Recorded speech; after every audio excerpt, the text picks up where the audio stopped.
Welcome to India. We're starting off with something ambitious this time, something we've been waiting to do since the beginning of this channel. We're starting off with Buddhism Demystified. We'll be releasing a bunch of video essays over the course of next few weeks around Buddhism in the Indian context. But before we proceed, we are sure you are asking yourself, Buddhism क्यों? मेरे कहने का मतलब है दो लौंडे मिलके ऐसा नया क्या कर लेंगे, which has not been done already. And surely you can easily Google that stuff and you'll get all the information you want, right? Well, it's only partially true. You see, the thing is, Buddhist literature is one of the richest and the densest when it comes to exploring different schools of thought.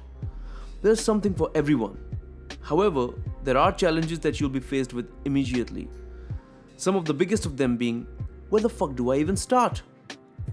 How come there are so many names and concepts? And what's fundamental to all the different Buddhist doctrines and so on? And we don't blame you. It is intimidating for us yuppies in India to actually immerse ourselves in the Buddhist philosophy. There are way too many entry barriers and way less time. For example, let's look at a few barriers. First one, there are three diverse schools of thought in Buddhism while there was only one Buddha.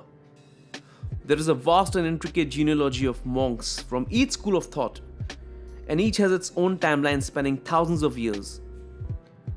To complicate the matters, all of those other factors span multiple geographies like the subcontinent, Indochina, Southeast Asia, and the mysterious Far East.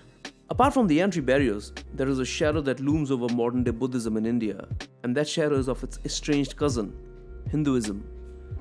Many concepts and terminologies overlap, which in turn confuse the seeker hidden in all of us, since we are conditioned on the concepts of Vedanta philosophy through texts like Bhagavad Gita, the Upanishads, and the New Age gurus telling us how to live. Hindu philosophical और आध्यात्मिक tradition को अगर देखा जाए, we have succeeded in spreading the notion that Buddhism Hinduism का छोटा भाई है. In fact, in what can be called a theological sleight of hand, Buddha was assimilated in the Dashavatara as the ninth incarnation of Vishnu. According to the new legend, Vishnu came down in an earthly form of a sage to teach the false doctrine, which was always destined to fail, of course. Its failure hereby enlightened the masses on the eternal nature of Vedanta philosophy and stamped its seal of authority during the rise of Advaita school of thought, revived by the one and only Adi Shankaracharya. And this is more of intellectual grappling than anything else.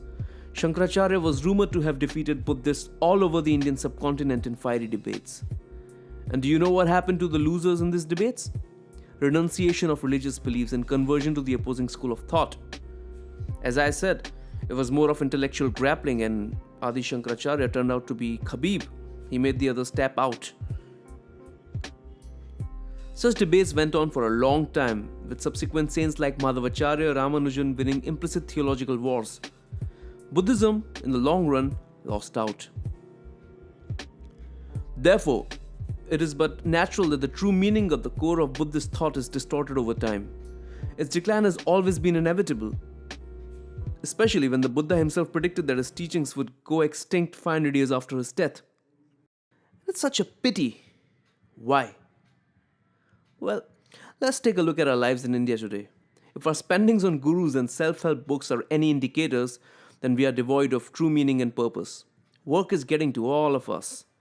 We are aging faster than the time that we've spent on earth. A lot of us are not happy with our jobs, and frankly, we eat crap. We earn shit money disproportionate to our efforts in the worst possible way. Discontent is on the rise. We surrender to the system knowingly or unknowingly. The system takes its chokehold and never gives up.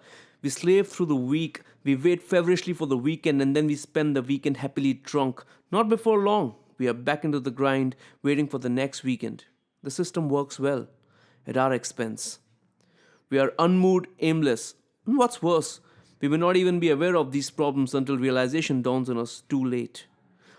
In the words of Jordan Peterson, life is suffering. Life is suffering. Life is suffering. Depression is the normal state of mind these days. All of the above need not be true. We at India believe that many concepts laid out by the Buddhists have real-world application that can help us cope with our stressful lives. The purpose of starting this web series is to help you understand the subtle nuances of Buddhism and appreciate its beauty. We wish to educate and inform the true essence of Buddhist philosophy and throw basic light on what it is that makes it stand apart from the other systems of beliefs and faiths in India. We hope to alleviate your pain, alter your perspective, and bring some contentment in your outlook towards life. This is India. Welcome to Buddhism Demystified.